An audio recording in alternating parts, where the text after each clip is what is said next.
You're listening to The Globalist, first broadcast on the 27th of May 2024 on Monocle Radio. The Globalist, in association with UBS. It's 1500 in Tokyo, 8 a.m. in Hungary, 7 a.m. here in London and 4 a.m. in St John's. You're listening to Monocle Radio. The Globalist starts now.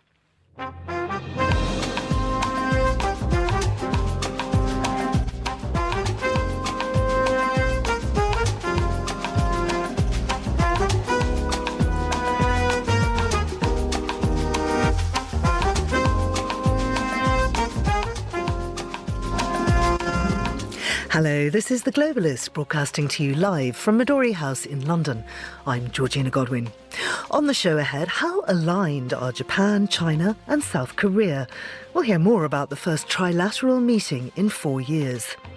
The Indian election enters the final stage of voting, but is the opposition right to be wary of the Electoral Commission? Then, I'm Alexei Korolev, and I meet the rising political star who's seen as the biggest challenger to Hungary's authoritarian Prime Minister Viktor Orban in years. We'll have a roundup of the front pages and get the latest transport news. We'll be in St John's, capital of Antigua and Barbuda, to hear about the once-in-a-decade conference of small island developing states. Plus, the Palme d'Or goes to Honora by Sean Baker. We'll bring you the highlights from the Cannes Film Festival. That's all ahead here on The Globalist, live from London.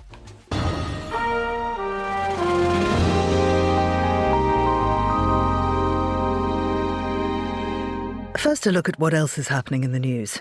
Israeli airstrikes killed at least 35 Palestinians and wounded dozens more in an area in the southern Gaza Strip city of Rafah, designated for the displaced, according to the Hamas-run Health Authority. President Volodymyr Zelensky of Ukraine appealed to US President Joe Biden and Chinese leader Xi Jinping to attend his peace summit in Switzerland next month. And US presidential candidate Donald Trump was booed and heckled by many in a raucous audience at the Libertarian National Convention on Saturday night. Do stay tuned to Monocle Radio throughout the day for more on those stories. Now, a three-way gathering between the leaders of South Korea, China and Japan is taking place in Seoul. It's the first trilateral meeting between the countries since before the pandemic 4 years ago. The meeting focuses on 6 main areas: economics and trade, climate change, cultural exchanges, health and ageing populations, science and disaster response. But the absence of Chinese President Xi Jinping effectively keeps military, foreign affairs and security issues off the agenda. Nevertheless, could this be a seminal moment for the region? Well, to discuss this, I'm joined now by Tomohiko Taniguchi, who's former special advisor to the cabinet of Shinzo Abe.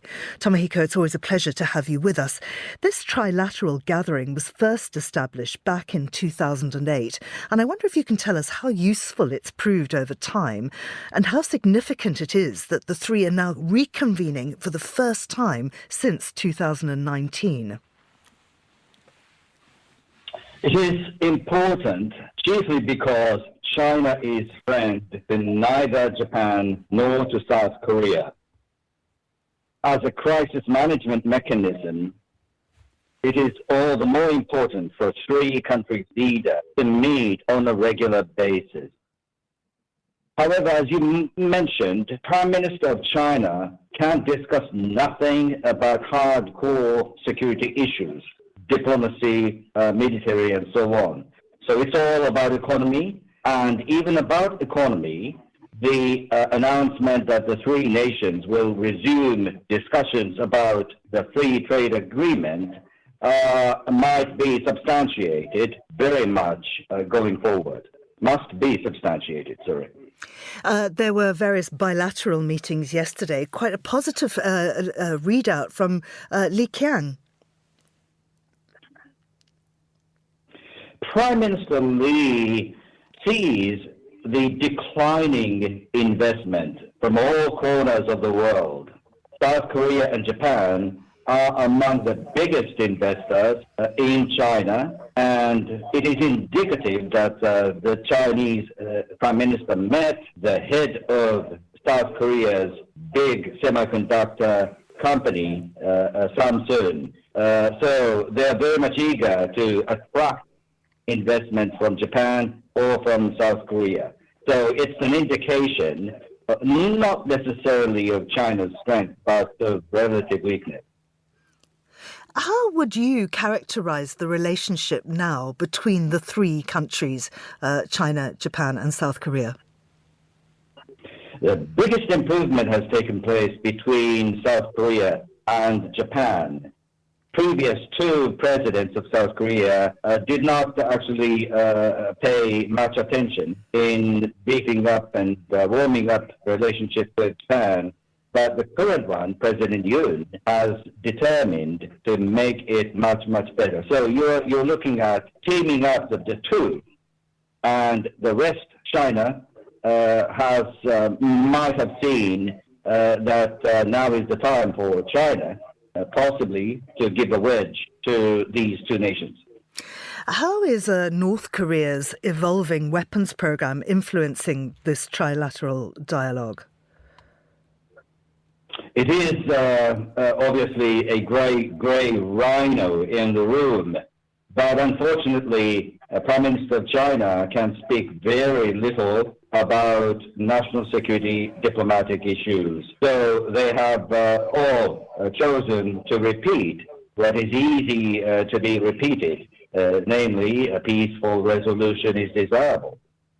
And where do Japan and South Korea stand on the issue of Taiwan and one China?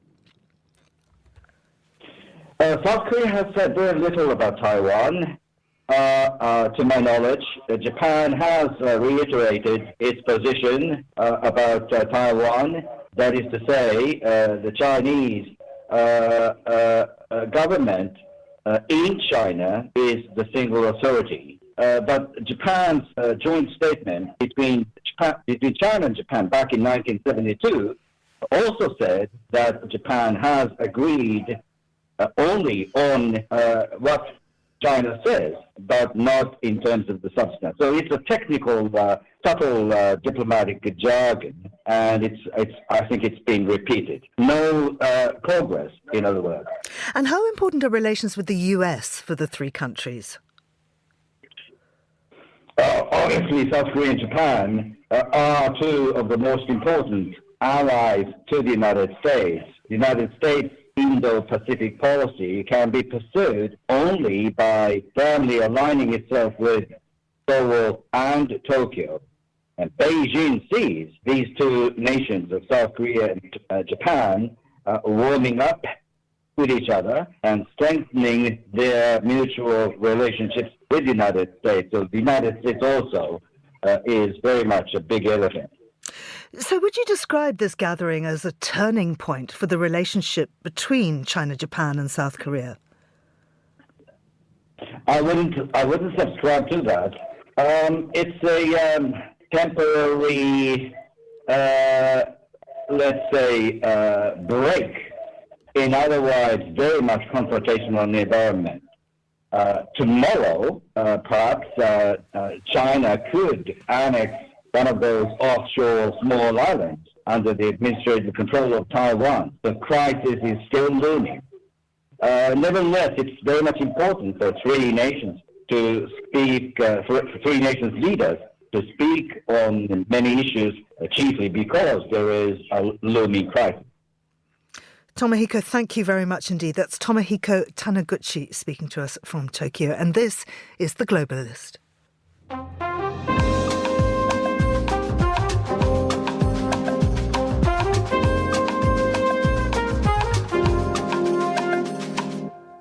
Now, the world's biggest election is currently underway in India, where 969 million people are eligible to vote.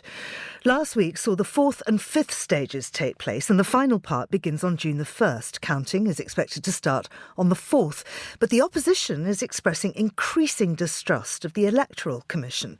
Well, I'm joined now by Maya Sharma, who's a journalist based in Bengaluru. Maya, I wonder if you could just run us through the phases of the election and how it works practically. Well, as you mentioned, the numbers are incredible, with over 960 million registered voters, which is why it was spread out over 7 phases. The 6th was held over the weekend, and the last final phase will be held the coming Saturday on June the 1st. 7 phases for this election. It began way back in April and it's going on till June with counting on June the 4th. So the aim for this was reportedly to kind of make it logistically easier to divide the country up into different sections and to have voting and security focused in the areas where it was needed. It has, of course, been an enormously long process, the longest since 1951-52, the beginning of when India was pretty much newly independent. So it's been a massive logistical exercise, and it's finally getting over. And we will know the results on Saturday. We will know the results, on June the 4th, when counting begins after 7 long phases. So Delhi voted last week. Why are the results in the capital so important, given that it only has 7 seats? Well, Delhi, of course, is the capital of India. And in terms of perception, it's very important what happens there. And it is. Delhi is actually ruled by an opposition party, the Aam Aadmi Party. And the chief minister of Delhi, Arvind Kejriwal, was actually imprisoned on charges of corruption. He was given bail by the court to allow him to campaign. And very interestingly, after the final phase of voting on June the 1st, he's required to surrender himself and go back to jail. On June the 2nd, he was allowed out only to campaign. Now, this is really being seen as what the opposition says are attempts by the ruling BJP to suppress the opposition, to make it harder for them, to make sure it's not a level playing field when it comes to the election. So what happens in Delhi will be very, very significant indeed. It's an opposition-ruled state. Will the opposition party be able to get most of those 7 seats? And it is the capital of India. It is the place where the government really sits. So strategically, very important. So Delhi's voting, although like most urban areas was not as high as it could have been, it is a very important thing indeed. I wonder how important the alliance between opposition parties is and what's behind it. How might that alter the outcome in Delhi, the fact that these opposition parties do seem to have come together? Yes, the opposition parties do seem to have come together in some states, although interestingly enough, in other states like Kerala and Punjab, the alliance partners are competing independently. They're contesting independently of each other. But in most states, they have come together in an alliance. And that is really the only hope the opposition has to kind of make sure that the BJP is not in power after these elections. We have 28 parties which have come together. They will be meeting on June 1st once election is over. They will be meeting and talking about what lies ahead. If they win, of course, they'll need to keep their act together and decide who their prime ministerial candidate is. If they lose, they also still need to kind of keep things together in order to go ahead and try and give a better competition next time round. So their unity, always tricky, is a very important factor in Indian politics at this moment. The BJP, the ruling BJP and Prime Minister Modi have been campaigning saying there is no unity. They have no clear prime ministerial candidate. They're going to fall apart. He has, of course, been taking them on tremendously and talking about Rahul Gandhi, Congress leader, who, of course, has had prime ministers in his family, his father, his grandmother, his great-grandfather, talking about the privilege of that family. It is very important, though, for the opposition parties to stay together in their alliance bloc. And so what are the opposition's main concerns? I mean, you've talked about how, to many, Modi's crackdown on corruption feels like a crackdown on the opposition. Do they trust the Electoral Commission? Is the Commission under state control? The Election Commission is increasingly being questioned on its impartiality. Just before the elections, 2 of the 3-member team actually left the job and 2 new officials were appointed, and they are being increasingly challenged on how impartial they are for several reasons. They seem to have gone very soft on what could only be described as hate speeches by the BJP, including Prime Minister Modi. Not much action has been taken beyond letters given to the BJP party president, whereas action against opposition leaders who have also violated the Model Code of Conduct, action against them has been far swifter. Another major problem has been that for the first 5 phases, the actual number of votes polled were not released. The actual statistics, the actual data on the number of votes polled was not released, only percentages, which seemed to change after a couple of days. That caused a lot of concern. Now, finally, the Election Commission has decided to release voting data as well in terms of the number of votes cast. And this was only after pressure from the opposition, from many media groups and many civil society groups as well. And also there has been concern about malpractice. We've seen videos of a young boy voting several times for the BJP. We've seen violence, we've seen arms in booths, we've seen electronic voting machines being destroyed. There are very serious concerns about the role of the Election Commission and whether they have, in fact, been able to make sure this was a free and fair election. Now, you talk about hate speech. I wonder if there's been a significant increase in that and how people, ordinary citizens, are responding to the deep divides within Indian politics. Of late, there has been a sort of shift in perception about the invulnerability of the BJP, I could say. It was kind of taken for granted before the election began that the BJP would win, and handsomely. But now, as the election is going on, there does seem to be a slight shift in perception. And the speeches being given by Prime Minister Modi and his colleagues do seem to be increasingly polarizing.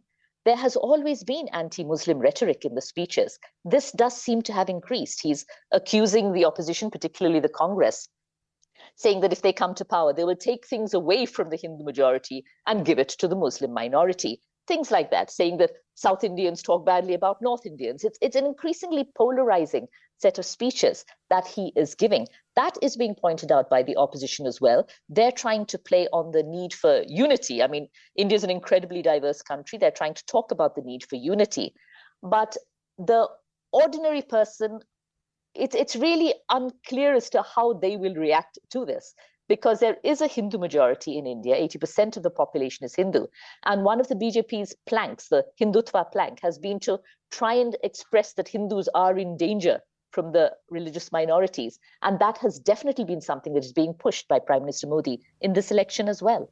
And how far do civilians in India care about religion? How much of a role does religion play for them rather than just for their political masters? Religion is very big in India. It is a very huge thing. And the opening of the Rama temple by the BJP a little earlier this year was hoped for, at least by them, to be a very major factor in this election. It doesn't seem to have converted into that, really. But on a daily basis, yes, religion is very much a part of life in India. There is a concerted campaign by the opposition to separate this, to make sure that India is a secular nation it's set out to be, that there should be a separation of church and state, that religion should not play a part in election. And the Election Commission guidelines also say that religion should not be used in campaigning. There is no reservation based on religion. But the BJP does really seem to have been violating this in many ways, both in its campaign and in the whole rhetoric it is using against particularly Muslims, particularly the Muslim minority. And religion does play a large part, basically, for the people of India. I wonder how important social media is in the election. Well, social media has been hugely important. We've had the television media, the mainstream TV channels are largely considered to have gone over to the side of the government. They're not considered to be as free as they used to be. As a result, there's a rise of very influential YouTubers who get millions of hits on the videos that they post. Again, on Twitter, they're on X, I should say now. There is a very concerted effort of calling out of hate speeches, and on the other side, trolling by people who attack people who are seen to be critical of Prime Minister Modi and the BJP. There is a very, very strong troll army, and the BJP IT cell is very active, very effective. Again, it's unclear because we are on social media, so we tend to see that. But millions and millions of Indians aren't. They are listening to rallies, maybe they're watching perhaps a little bit of TV news, but they're not really on social media. But on social media, the elections are huge. And going by that, there does seem to be a certain swing, perhaps a little bit against the ruling BJP. And would you say that there are international forces at play here at all? Well, the BJP has said that the international people are trying to interfere in the election. They say that when there is criticism of India, because there is definitely a perception abroad that democratic values in India have been declining. It's a perception in India as well, whether it comes to the television channels I mentioned, who have been doing a series of very adulatory interviews with Prime Minister Modi, who incidentally has never held a press conference. But not just that, there is a feeling that journalists are being targeted, media houses are being targeted if they are critical of the ruling party. There have been cases against them. We've had these opposition leaders arrested. I'm not saying that there is no corruption involved, but the targeting of the people who have action taken against them by government agencies are usually from the opposition. So there are many, many questions about democracy in India right now. And they do say it's foreign interference. The government says it is foreign interference, which is trying to whip up this feeling that foreign agencies, foreign media houses are trying to interfere in the elections being held in India. And Maya, finally, I mean, we know, as you've been discussing, it's not necessarily a given that Modi's party, the BJP, will win. How would any significant change in the makeup of power alter the future of India and the politics of the region? Well, right now, this is a strongman's government, a very powerful ruling government here in India. And it has had an impact on the market as well. The Indian economy, the Indian share market is doing well. The BJP is supported very much by the trading class, by the business class. They have seen their savings grow, their fortunes grow. There is a very strong possibility that if the BJP is voted out of power or cannot form the government on its own, there may be an impact on the market. There may be maybe a temporary, but there may be a shift in India's economy that way. It may be take a little bit of a challenge to try and hold things together, because a stable government, whether it's democratic or not, a stable government is sometimes better for business. So that is one possibility. But while it is a strong government, it's not necessarily a government that is popular among its neighbors. It needs to be seen, if there is a new government which does come in, how it does relate to neighboring countries. But right now, India is definitely the powerful country in the region with a powerful government in place. And it'll be very interesting to see what happens if that powerful government needs the help of allies, or if in fact cannot form the numbers needed to form the government after June the 4th. Maya, thank you very much indeed. That's Maya Sharma there. Now, still to come on the programme. This is honestly not just a dream come true, but is the dream come true. Like, this was it. I said it on stage. This was the goal that I had in mind for 30 years. We'll hear all about the Cannes Film Festival. This is The Globalist. UBS has over 900 investment analysts from over 100 different countries. Over 900 of the sharpest minds and freshest thinkers in the world of finance today. To find out how we could help you, contact us at ubs.com.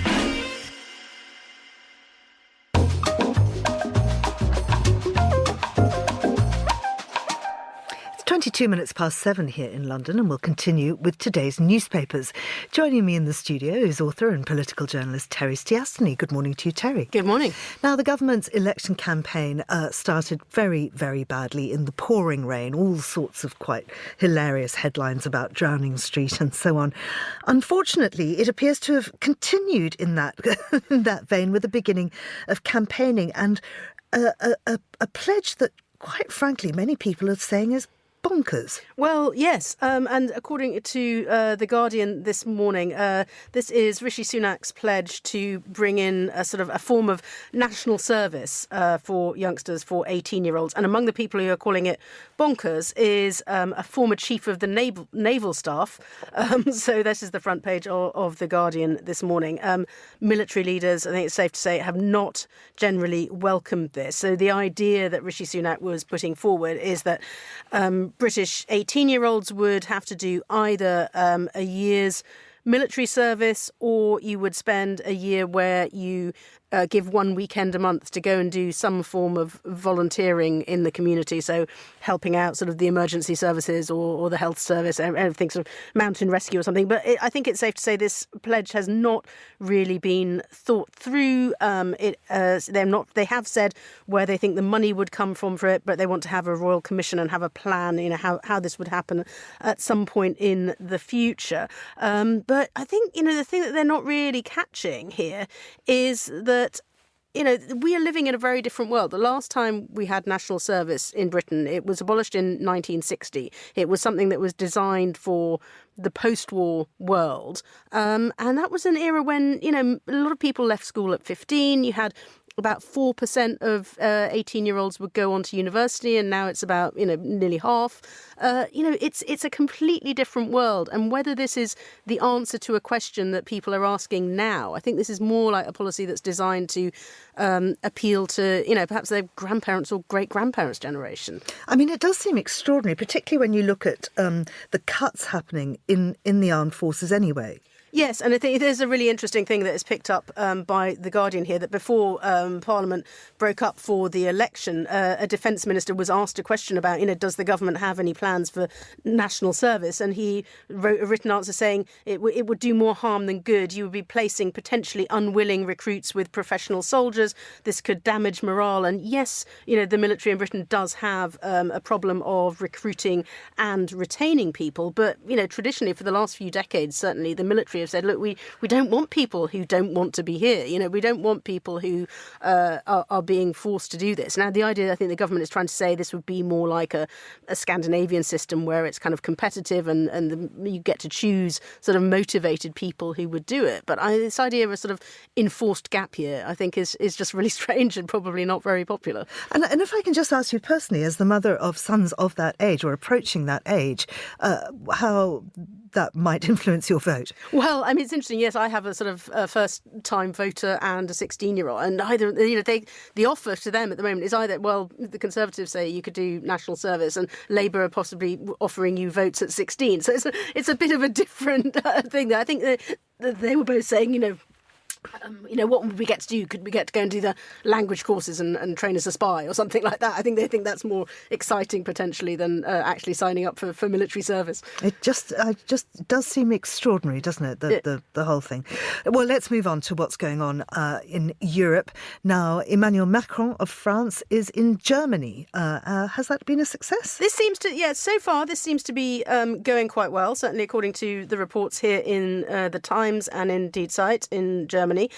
So this is a 3-day state visit. Macron has been in Berlin. I think he's also been going to Dresden as well. They've been travelling around 3 days of big ceremonies. He's going to be going to Münster, so really going to quite a lot of travel around Germany. But I think the issue that's come up here is that, obviously you've got the European elections coming up shortly, and they want to say, look, we're really united over this.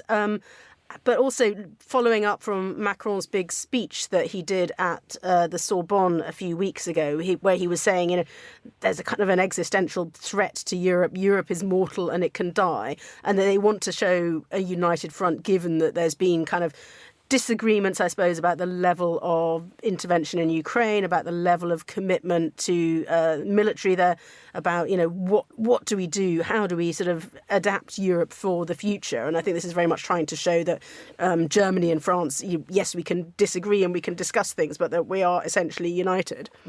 Absolutely. And I mean, there has been a lot of tension between the two in the past, haven't there? Prickly relations, indeed, between Merkel and Sarkozy. I mean, going back that far. Would you put this relationship now in a better place? I think they're certainly trying to give the impression of that. I think there's still some, disagreements. I mean, if you look back a couple of weeks ago, sort of Scholz was suggesting, Scholz dismissed the suggestion from Macron that perhaps, Europe could send actual troops onto the ground in Ukraine. And then Macron apparently implying that the Germans were cowardly. And Boris Pistorius had to say, we don't need discussions about boots on the ground, about having more courage or less courage, because obviously, the idea, particularly in Germany, that you would send troops into Ukraine is much more controversial there. But yes, I think they're appreciating that they need to show a united front, and talking particularly in these discussions that Die Zeit picks up on, saying it's really important for the future of democracy and for the future of Europe that they can be seen to have these debates, but fundamentally to agree on the important things. Now let's go to a very important story. It's on the front of the FT. It's also huge in the Shanghai Daily, and it is the banning of China's Kim Kardashian Kardashian. Well, yeah, this is a really unusual story to get on the front page of the Financial Times. I know it's a holiday weekend in the UK, but yes, there is an influencer who has apparently, yes, been nicknamed China's Kim Kardashian. He is a man. He is Wang Hongquanjing. He is 31 years old, and he has apparently once boasted he never left home in jewellery and clothes costing less than $1.4 million. He has a massive collection of jade. He likes to sort of show off all of his bling on the internet. But apparently the Chinese authorities do not like this anymore, and they have taken him offline because they say it's a violation of self-discipline rules, that this is the authorities want to crack down on extravagance and waste and ostentation and materialism. But I think it's just fascinating how much money some of these Chinese influencers seem to have. And they're just talking about their entire sets of imperial green jade, these huge mansions and the tycoons, and yeah, they're showing off the level of luxury. And I think if you a normal person living in China, you might be fascinated by this, but also just how beyond your reach this might be. And I think it's kind of interesting cultural, sort of slightly cultural clash within China. Speaking of culture, quick chat about the suspension of sponsorship by an investment company, Baillie Gifford. They have been sponsoring the Hay Festival since 2016. They also sponsor the Edinburgh Festival, the Cheltenham Literary Festival. They have their own literature prize for non-fiction. But they have a small amount of investment in Israel, or at least their clients do. They are people who broker those investments. Do you think that this is the way forward in terms of where do you draw the line with funders? I mean, there is almost no one that is blameless, is my point. Well, I think it's important to look at these issues, and a lot of people are critical. People have always been critical of investments, and it's been a long time tactic saying we don't want to work with companies who invest in places that we don't approve of. But then I think probably so many. It would be very difficult to look at every investment company or every sponsor and say, what are their investments and where do you draw the line about what is an acceptable level of investments, and also whether these companies might be able to act for the good. They might be able to actually say, well, we're not going to invest in certain types of companies, but we can do this in a kind of a way of engaging. And I think maybe, authors and other people who are concerned about this want to sort of say, we would like just to discuss this, and we would like to talk about how you engage, rather than just say we're going to step away from these events. And of course, one solution would be for the government to pump up its funding. The Arts Council has been cutting massively funding for all sorts of events and groups. But of course, the British government is not blameless in this either, in terms of their support for Israel.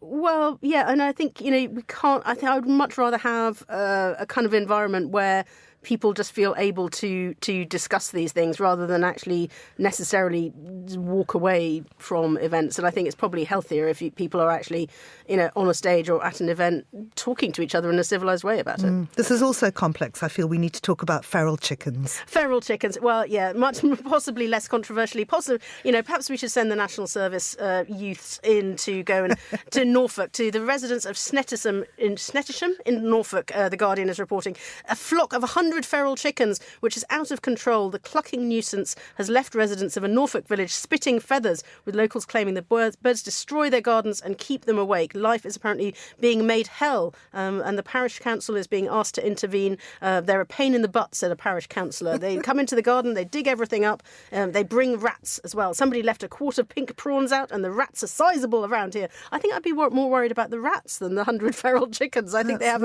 a bigger problem that they're not really telling us about in Norfolk. Terry, thank you very much indeed. That's Terry Stiastany. Now here's what else we're keeping an eye on today. Israeli airstrikes killed at least 35 Palestinians and wounded dozens more in an area in the southern Gaza Strip city of Rafah, designated for the displaced, according to the Palestinian Health Ministry. The Israeli military said the strike was carried out with precise ammunition and on the basis of precise intelligence. The International Committee of the Red Cross said its field hospital in Rafah was receiving an influx of casualties, and that other hospitals also were taking in a large number of patients. President Volodymyr Zelensky appealed to US President Joe Biden and Chinese leader Xi Jinping on Sunday to attend his peace summit as Ukraine struggles to stave off unrelenting attacks by Russia in its 27-month-old invasion. Ukraine hopes to host as many countries as possible at Kyiv-led talks in Switzerland next month, aimed at uniting global opinion on how to halt the war and piling pressure on Russian President Vladimir Putin, who's not been invited. And US presidential candidate Donald Trump was booed and heckled by many in a raucous audience at the Libertarian National Convention on Saturday night, a marked change from the adulation he receives at rallies from his fervently loyal supporters. This is The Globalist. Stay tuned.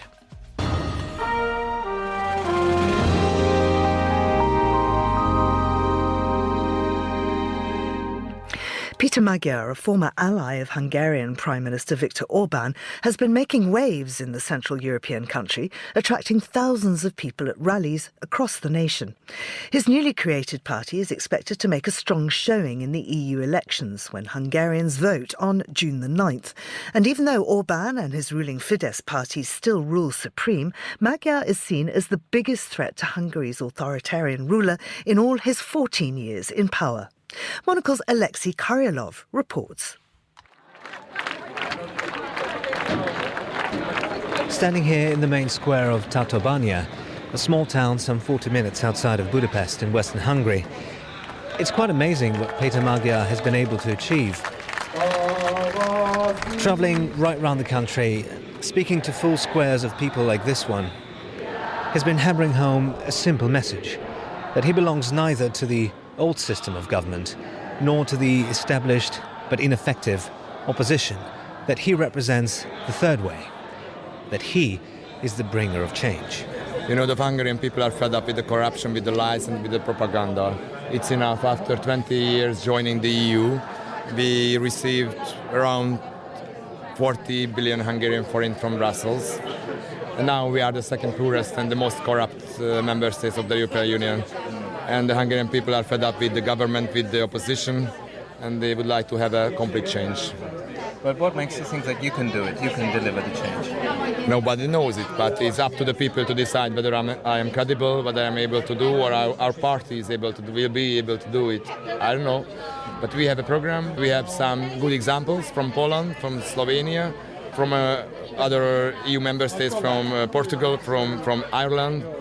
I'm 100% sure that we will be able to make it, but it is not possible to do it worse than these 20 years with the socialist and with the conservative government. It would be easy, I think. A virtual unknown just a few months ago, Peter Magyar is now the biggest challenger to Hungary's long-serving ruler, the authoritarian Prime Minister Viktor Orbán. Magyar first shot to prominence in February, when a corruption scandal that involved granting a pardon to a known sexual abuser brought down two leading members of Orbán's governing Fidesz party. One was Hungarian President Katalin Novak, and the other Magyar's own ex-wife, former Justice Minister Judit Varga. Until then a staunch ally of Orbán, Magyar now turned against him. And he just came to the scene with all his skillfulness, what he learned within Fidesz, especially in communication. And he said, this is a horrible party, full of corruption, and Orbán's family is attached. I mean, none of this was secret, right? So we all knew this. But the fact that someone came from inside and basically confirmed how they exercise their power, it was very powerful. Zsuzsanna Szelényi is the program director of the Democracy Institute at the Central European University in Budapest. She was an early member of Fidesz, then just a liberal student group, as it emerged as a leading opposition force to Hungarian communism in 1989.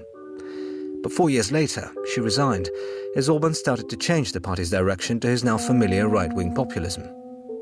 Szelényi's own attempts to challenge Orbán in the mid-2010s came to nothing, partly because Fidesz was so successful in revitalizing Hungarian economy. So despite having some reservations about Peter Magyar, she's impressed. He is an incredible mobilizer. Basically what we can say that people started to hope or invested hope in the hope. He visited so many settlements that no politicians before. And I think he will profit significantly from this. His party, which now he created a party, will be sitting in the European Parliament with a significant number of people. We do not know yet how much votes he will take from which other parties, but it will be significant, even including probably Fidesz. And there's another thing. This is the only elections in Hungary which does not follow the Hungarian election rules, but it's a proportional election. So this is basically the only election in Hungary where a new party can enter the scene with a reasonable success, because that's a proportional election. So he is now running and using this mobilizing force at the European election with probably demonstrative success.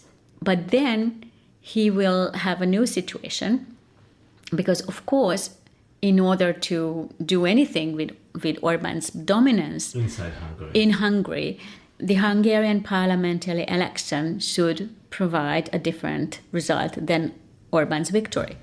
And this is going to be in 2 years from now, 2026. It's a super interesting period in Hungarian politics. We don't exactly know who is Péter Magyar. We only know that he is able to mobilize a lot of people for something which he calls like the third way. And we will have to see the result on the 9th of June. And of course, the big questions are coming after.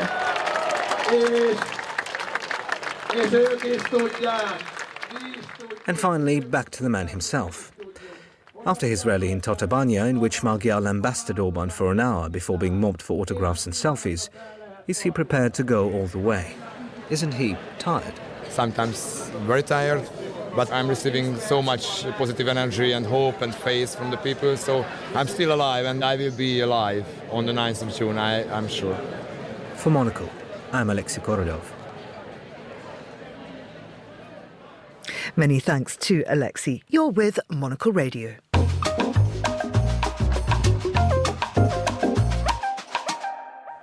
Now to St John's, the capital of Antigua and Barbuda, where leaders of the world's small island nations are coming together in the hopes of forging new solutions to the unique and pressing challenges they face. The conference for the grouping, known as the Small Island Developing States, is only held once a decade.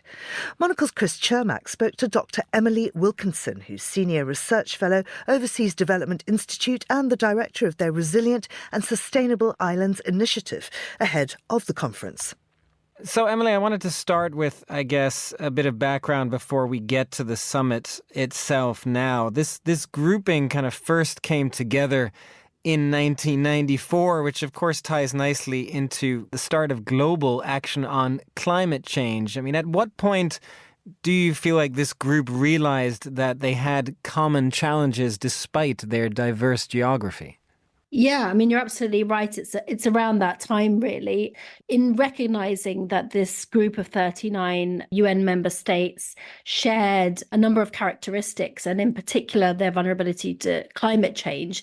They realized that they were going to need to act collectively as a group and advocate collectively in order to make any progress on any of the issues which are important to them. So, 1994 is when we have the first conference, the first SIDS conference.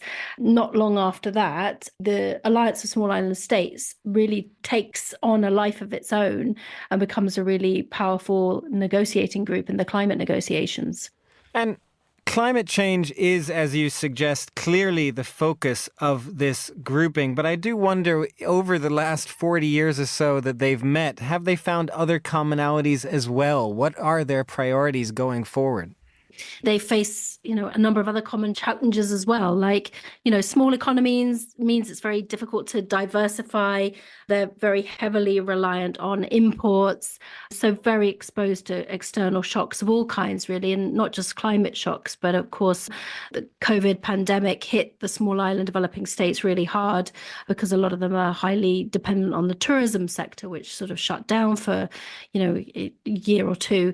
So they have that exposure danger and that very sort of real structural vulnerability, which is related to the sheer size, the fact that they are so small.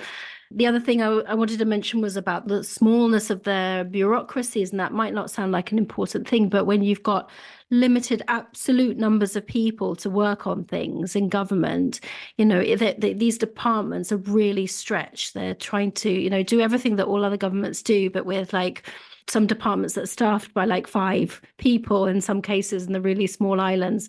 So, that's not enough people to do everything. And if you sort of pile on top of that, that they need to, write these very complex proposals in order to access climate finance and external sources of funding, that's really putting a lot of pressure on, really, really small governments who are in place to do these things. So, previously, some of the small island developing states had done quite well economically because they were able to exploit niches, sort of move first because they're quite agile. They've advanced in areas of financial services and tourism. Some of those opportunities are really closing down now in the sort of less globalized world, if you like. So, yeah, there's a lot of things, a lot of issues that they face and problems that they have in common. Now, Emily, you did, when you give sort of that really heavy list of priorities for this summit, I suppose it only happens once every 10 years, but then they do meet for about a week, which gives them an opportunity to go into, I guess, all of those issues that you were describing there. But what do you see as an achievement? What is the summit's goal in your mind? Are they trying to reach a common statement? I mean, are there any disagreements that they need to resolve over the next week? So the actual outcome document, the text that gets negotiated and then approved or considered by the UN General Assembly, that document has already been negotiated. So other countries came in, other developing countries came in because normally the group of small island states, the Alliance of Small Island States, would negotiate with the rest of the developing country group, the so-called G77 plus China. So they've all kind of weighed in and had a look at the text and objected to things and tweaked things. Not all developing countries want to see this group of small island states supported in the same way. So in a sense, that document's done and dusted. At the conference itself, won't be opened up to negotiations again. The Antigua and Barbuda agenda for SIDS will be launched. But the conference itself is an opportunity to maybe go beyond some of the broad statements and somewhat vague language in the outcome document. It's an opportunity for the development partners to come in a bit stronger here and put forward what they're planning to do to support SIDS over the next 10 years, demonstrate that they really are trusted partners and they're in this for the long haul. One of the things that a number of donors have come out in favor of are these climate resilient debt clauses, which are basically a way of including in debt contracts the possibility for small island developing states to pause payments or repayments on their debt when there is a disaster. And that's really important because these kinds of shocks happen quite frequently. And it's very, very difficult for SIDS to be responding to a crisis and trying to recover and, at the same time, paying off their debts, which are very significant. And just finally, Emily, I mean, even if this grouping doesn't come together for their own summit too often, they do regularly, of course, play a role at UN climate summits around the world. I remember them all the way back when I was attending the Cancun Climate Summit in 2010. Are they gaining relevance in your mind with their larger neighbors, more power as well, do you think? Their plight, of course, is particularly existential. Yes, they are influential. I think people recognize, including in other developing countries and in some poorer developing countries, they recognize the particular vulnerabilities that SIDS face and the existential threat to many of them, but particularly the atoll states. And it's these structural characteristics which mean that, SIDS never graduate from being small island developing states. They always will be. So they're going to need a lot of additional support, and they're not in a great position because they do have very high levels of debt. And that was something that was not the case 10 years ago when they were putting together the 10-year agenda at that point, the Samoa pathway. A lot of the same demands 10 years ago, but I think they're even more pressing now. That was Dr. Emily Wilkinson, Senior Research Fellow and Director of their Resilient and Sustainable Islands Initiative, speaking to our Chris Chermack. This is The Globalist on Monocle Radio. UBS is a global financial services firm with over 150 years of heritage. Built on the unique dedication of our people, we bring fresh thinking and perspective to our work. We know that it takes a marriage of intelligence and heart to create lasting value for our clients. It's about having the right ideas, of course, but also about having one of the most accomplished systems and an unrivaled network of global experts. That's why at UBS, we pride ourselves on thinking smarter to make a real difference. Tune in to The Bulletin with UBS every week for the latest insights and opinions from UBS all around the world.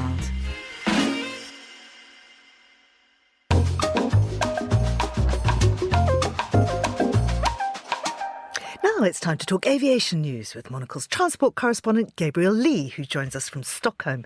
Gabriel, hello to you. Let's start in India, where the low-cost airline Indigo is expanding. Tell us what they're up to. That's right. They're making quite a significant expansion. And now the latest piece of news that they've offered up is that they're going to be launching a business class, which is, of course, quite rare to see from a low-cost carrier. They've definitely, proven their ability to be a successful airline with this model, shuttling mostly A320s around India. And that's a very fast-growing aviation market, obviously. But now they want to step things up. They've ordered wide bodies. They want to go long haul. And they're talking about a business class. We don't have much detail, but it is an interesting one, especially as we see various moves in India. It's one of the most interesting places to watch right now from a commercial aviation standpoint. Mm-hmm. And of course, with the elections coming up too, we're bound to see major changes going on. Let's go to Air Vanuatu, because that had awful financial difficulties, in fact stopped flying, but a neighbour has stepped in. Right, yeah. Air Vanuatu had their Seoul 737 seized in Australia, sadly, due to these financial difficulties you mentioned. And that has meant that they basically have lost their link to the outside world. So with such a sort of critical situation, people needing to get off the islands, Solomon Airlines, neighbor airline, which is actually one of the oldest in the South Pacific, has stepped in to operate its flights to New Zealand for now. So that's good news for them. Obviously, Air Vanuatu have some issues to sort out. A government-owned airline, so you'd think they would be able to figure out the finances, but they're having a tricky time at the moment. And staying in the region, New Caledonia's international airport, that's still closed. Right, after rioting there, which has been in the news around electoral reforms that have been proposed there, the violence has led to, among other things, the airport being closed, and that means they also have been without links to the outside world for some time. And they're saying it's just a matter of days, but things still unsteady there. So from an aviation standpoint, everyone's waiting to see. Finally, I'd like to talk about turbulence, because of course we saw that terrible incident with Singapore Airlines where a person was killed, many more in hospital. There's been another recent one with Qatar Air flying to Dublin. What more can you tell us? We don't know too much about the Qatar Airways incident. I mean, it looks to me like one of these things that does happen occasionally. Unfortunately, aircraft do hit severe turbulence. Fortunately, on the good side, it remains very rare that an aircraft would hit severe turbulence that would cause injury to anyone on board. And of course, as we've seen, the Singapore Airlines incident made a lot of news because of the death, the sad death of one passenger, and the fact that there were sort of the injuries were worse than usual. That seemed to have been an especially critical case, heavy turbulence for a brief moment, but enough to injure people quite badly. So obviously this is a concern. There's a lot of talk that's been going around that this sort of incident will continue to get more frequent as climate change gets worse. Although I haven't actually seen the data to prove this. It's mostly anecdotal at this point from what I've seen. So these things do happen occasionally, thankfully very rarely. And it's only people that are, of course, not strapped in that get injured, which often means cabin crew. And then a few other people, who it's a lesson to everyone to keep your seatbelt on. But of course, people do need to get up during flights. So it's sort of it's something that it's being talked about now after the Singapore Airlines incident. And Cathay Pacific flight attendants say that stopping service might not necessarily be the answer when the seatbelt signs are on. Right, yeah. The union at Cathay has sort of weighed in on this because Singapore Airlines has said, I think they felt the need to make some sort of a move there to show they're doing something. And it's a very difficult one. So they've said they will suspend all service while the seatbelt sign is on, if that's ever the case. But of course, that's very complicated for sort of service flow, making things work on a flight. I mean, from the cabin crew's perspective, it protects cabin crew a little bit more, but Cathay Pacific Flight Attendant Union saying that may not be the best way to handle things, that the best way to mitigate risk would be to actually require people to have seatbelts on when they're seated, whenever they're seated. It still doesn't address the issues for the crew, of course. These things can be difficult to predict. Often they try to predict it, but they can't always do so. So, yeah, it's sort of it's a work in progress, that one. Gabriel Leigh, thank you very much indeed. This is The Globalist on Monocle Radio.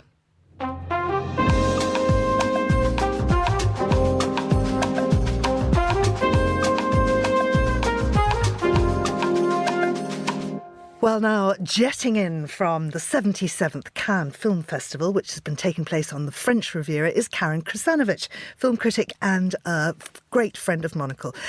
Karen, tell us about the Palme d'Or. Oh, wow. Well, the Palme d'Or was selected by the jury which was headed by Greta Gerwig. And it's a primarily female-led jury. So I think that the awards kind of reflected that. So the Palme d'Or went to Sean Baker, whose story, Anora, is about a stripper who marries a Russian oligarch's son. And then the parents find out. So Sean Baker does films like A Red Rocket and also The Florida Project. So it's very humanistic, very funny, very earthy, down to earth. And also we've got, as the grand prize, we've got All We Imagine Is Light, which is directed by Payal Kapadia, who's the first Indian woman director to have won ever. Oh, amazing. Ever, which is incredible. Yeah. And then we've also got now this is the big controversial one, which Emilia Perez, which I thought, this is going to be a bad film. I remember looking at it. It's by Jacques Audiard. And that not only won the jury prize, but also had a four-way tie for Best Actress between Zoe Saldana, Selena Gomez, trans star Carla Sofia Gascon. It's the wildest thing. It should not work. A lawyer is contacted by a cartel boss in Mexico to take their children and wife to Switzerland while they have a sex change. And it's a musical. Seriously. What people wear on the red carpet, it always makes headlines, particularly this year, Cate Blanchett. Oh, yes. Well, she's always a focal point of the Cannes red carpet. But this year she wore a dress that looked like it could have been a Palestinian flag, and that caused a bit of a kerfuffle. Well, tell us about activism. There often is activism around these events. Every year there's always this sort of hovering mist before the festival starts that we're going to have walkouts, we're going to have protests. I mean, there was 2 years ago, there were some on the red carpet. But the weird thing I noticed this year, more than other years, was that they had police and also the army on the street marching in unison. And one tourist tried to take a picture of them and they said, don't. So it was a kind of, I don't want to say a scary presence, but certainly a very serious presence. Just before we go, tell me about standing ovations. They seem to be getting longer and louder, and I wonder what the point is.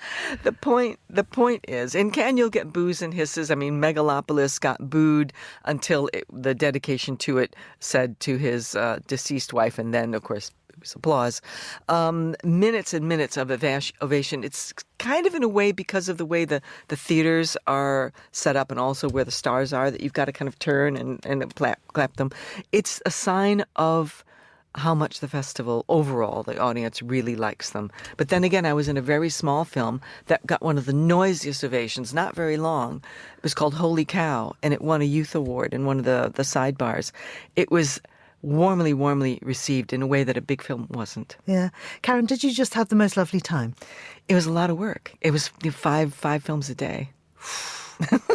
I'm lucky I don't look like a mushroom.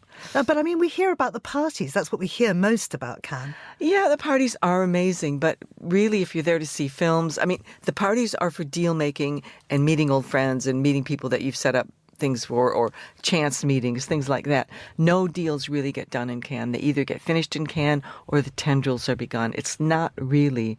It's a bit of a jolly and to see who's there. That's really what Cannes is about on the business side. Karen Krasanovic, thank you very much indeed. And that's all for today's programme. Thanks to our producers Vincent McAviney, Angelica Jobson and Monica Lillis, and our studio manager, who today is Lily Austin.